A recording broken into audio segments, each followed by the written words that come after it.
Salut à tous et bienvenue dans cette deuxième partie de ces tutos Excel où je vais aborder la gestion d'un compte bancaire.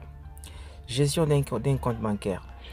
Alors nous avons laissé dans la première partie notre tableau avec cette formule que nous avons recopiée ici où quand vous choisissez une date, admettons ici,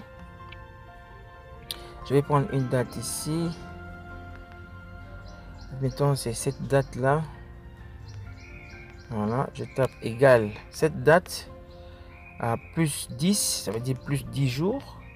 Ça me fait le 15 février et le client vient faire un dépôt. Il vient déposer dans son compte 100 $ par exemple. Alors dès que je valide, voilà, ici j'avais 8500, là j'ai 8600, c'est le nouveau solde. Donc Excel a fait une addition.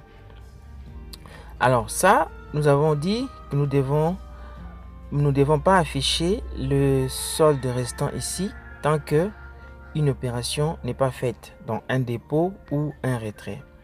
Alors comment on va le faire? C'est simple. On va d'abord supprimer.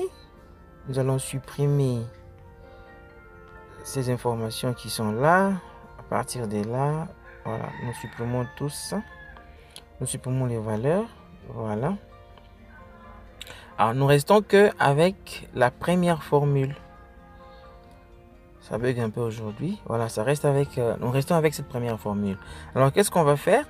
Nous allons insérer une condition. Ça veut dire on va insérer une formule, une condition dans la barre de formules pour que lorsque il n'y a aucune date ici, que Excel ne fasse rien. Donc Excel fera des calculs que à condition qu'il y ait une date ici. Donc nous allons poser une condition en fonction d'une date.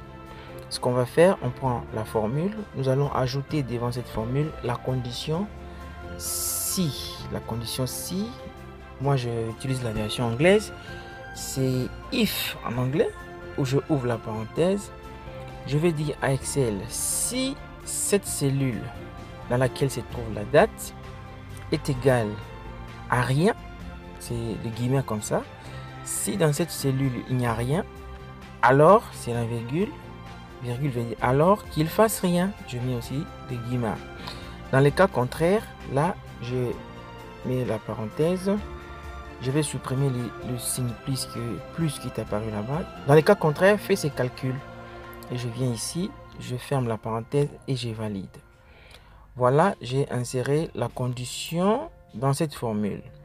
Là, on va essayer. Lorsque je viens dans cette cellule, dans la colonne des retraits, pour faire un retrait sans qu'il y ait une date là-bas, sans qu'il y ait une date dans la colonne des dates, je vais taper, je vais retirer, admettons 400 $, je valide. Vous voyez, Excel n'a pas donné le dernier solde.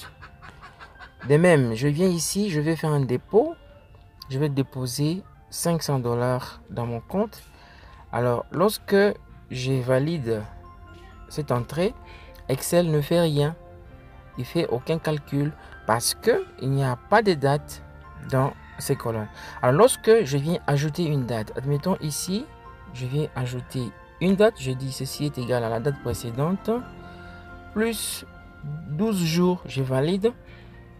Ok, vous voyez, normalement Excel doit me donner les résultats ici. Et pourquoi il n'a pas donné? C'est parce que je n'ai pas encore recopié cette formule dans le reste des colonnes ou dans les restes des cellules. C'est ce que je vais faire maintenant. Je prends cette cellule, je copie la formule et je vais la coller dans le reste des cellules. Je vais faire coller. Voilà, là j'ai les résultats. Ici, comme je n'ai pas encore une date, Excel ne peut pas exécuter ou bien opérer ces dépôts. Alors, lorsque j'ajoute une date ici, je dis ceci est égal à cette date plus 3 jours, je valide. Vous voyez, automatiquement Excel m'a donné les résultats. Je vais là-bas, je vais ajouter une nouvelle date. Je vais dire cette date est égale à la date précédente plus 20 jours par exemple, je valide. Vous voyez, au 9 février, j'ai directement le solde restant, donc le solde actuel. Sans même que je puisse faire une opération, que ce soit des dépôts ou des retraits, Excel m'informe déjà que au 9 février, votre solde est de 9600. Alors lorsque je viens ici, je vais ajouter une date. Je prends ceci est égal à la date précédente plus 5 jours par exemple, je valide. La même chose, Excel me dit au 14 février, le solde est de 9600. Lorsque je viens faire un retrait ici, je vais retirer 1000 $, je valide, Excel ne fait rien. Il ne fait rien parce qu'il n'y a aucune date. Alors, il faut que j'ajoute une date ici pour que Excel puisse faire les calculs. Ceci est égal à la date précédente plus 4 jours par exemple. Dès que je valide, voilà, j'ai le résultat. Voilà, c'est comme ça que vous pouvez créer votre suivi des comptes bancaires avec Microsoft Excel. N'oubliez pas d'aller vous abonner sur ma chaîne YouTube que vous voyez ici, de faire des commentaires et d'aimer les vidéos, et votre abonnement vous permettra de recevoir des vidéos chaque fois que je lance une nouvelle série de vidéos Microsoft Excel. Merci d'avoir suivi cette vidéo et à la prochaine. Bye.